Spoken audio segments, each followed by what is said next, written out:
नमस्कार, मैं हूं आपके साथ नेहा मेहता और आप देख रहे हैं हमारा खास कार्यक्रम मातृभूमि, जिसमें आज हम आपको बताएंगे महाराणा प्रताप और अकबर के बीच लड़ी गई इतिहास की सबसे कठोर जंग यानी कि हल्दी घाटी के युद्ध के बारे में। मेवाड़ के रण में एक ऐसी लड़ाई लड़ी गई थी जिसका विजेता कौन था ये आज तक स्पष्ट नहीं हुआ है।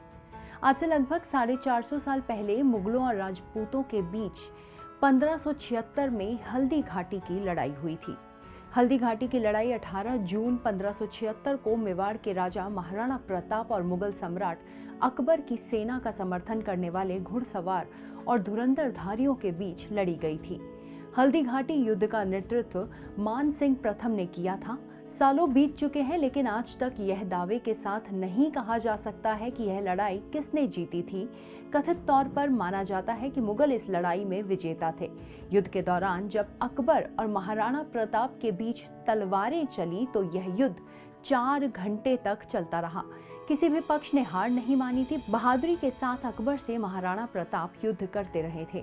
दोनों की तलवारें आपस में बार बार टकराती और कुछ देर बाद दूर हो जाती थी, लेकिन कोई भी हार मानने को तैयार नहीं था। हल्दी घाटी की लड़ाई इतिहास की मुगलों और राजपूतों के बीच हुई सबसे मशहूर लड़ाई थी। आइए जानते हैं हल्दी घाटी की लड़ाई का विजेता कौन था। मेवाड़ के एक शक्तिशाली राजपूत शासक महाराणा प्रताप का जन्म 9 मई 1540 को राजस्थान के कुंभलगढ़ में महाराणा उदय सिंह द्वितीय और रानी जीवन कंवर के यहाँ पर हुआ था। 1576 में उन्होंने मुगल सम्राट अकबर के साथ हल्दी घाटी की लड़ाई लड़ी थी।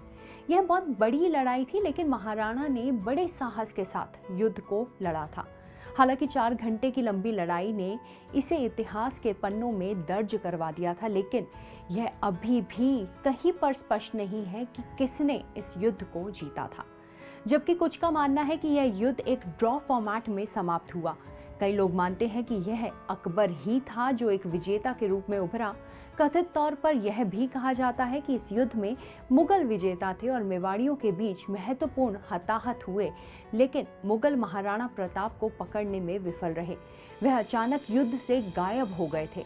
यह भी कहा जाता है कि वह किसी खुफिया रास्ते से निकल गए थे। महाराणा प्रताप ने ठुकराया था अकबर का फरमान। 1568 में चित्तौड़गढ़ की घेराबंदी के कारण मुगलों को मेवाड़ के उपजाऊ पूर्वी क्षेत्र का नुकसान हुआ था। हालांकि बाकी जंगली और पहाड़ी राज्य अभी भी राणा के नियंत्रण में थे। अकबर मेवाड़ के माध्यम से गुजरात के लिए एक स्थिर मार्ग हासिल करने पर आमदा था। जब 1572 में प्रताप सिंह को राजा यानी राणा का ताज पहनाया गया तो अकबर ने कई दूत भेजे और राणा के क्षेत्र के कई अहम राजपूत नेताओं की तरह एक जागीरदार बनने के लिए कहा। राणा ने अकबर की इस मांग को ठुकरा दिया, जिसके बाद युद्ध की घोषणा कर दी गई। युद्ध का स्थल राजस्थान के गोगुंदा के निकट हल्दी घाटी में एक संकरा पहाड़ी दर्रा था। दोनों तरफ से कितनी थी सेनाएं, इसका अनुमान सही तरह से अभी तक सामने नहीं आया है, लेकिन मुगलों की तुलना में राजपूतों के सैनिक सिर्फ मुट्ठी भर थे। 1/4 सैनिकों ने अपना दमखल दिखाया और मुगली सेना को हराते चले गए।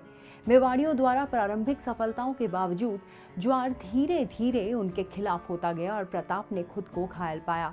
कहा जाता है कि अपने महाराजा को बचाने के लिए सैनिकों ने ही महाराणा प्रताप को कवर करके बाहर निकालने में मदद की थी। लड़ाई में हताहतों की संख्या। लड़ाई में हताहतों की अलग अलग संख्या है, जिसके बारे में कोई ठोस जानकारी नहीं है। यह किताबों और इतिहासकारों के अनुसार जारी किए गए कुछ आंकड़े हैं। जदुनाथ सरकार के अनुसार समकालीन मेवाड़ी सूत्रों ने हताहतों में इसकी कुल ताकत का 46% यानी कि लगभग 1600 पुरुषों की गिनती थी। अबुल फजल और निजामुद्दीन अहमद के अनुसार 150 मुगलों का अंत हो गया था, जबकि 350 अन्य घायल हो गए थे, जबकि मेवाड़ सेना ने 500 लोगों को खो दिया था। बदायूनी का कहना है कि युद्ध में 500 लोग मारे गए थे, जिनमें से 120 मुसलमान थे। बाद में राजस्थानी इतिहासकारों ने युद्ध के पैमाने पर जोर देने के लिए हताहतों की संख्या 20,000 तक बढ़ा दी थी। दोनों तरफ राजपूत सैनिक थे। भयंकर संघर्ष के एक चरण में बदायूनी ने आसफ खान से मित्रवत और शत्रु राजपूतों के बीच अंतर करने के लिए कहा।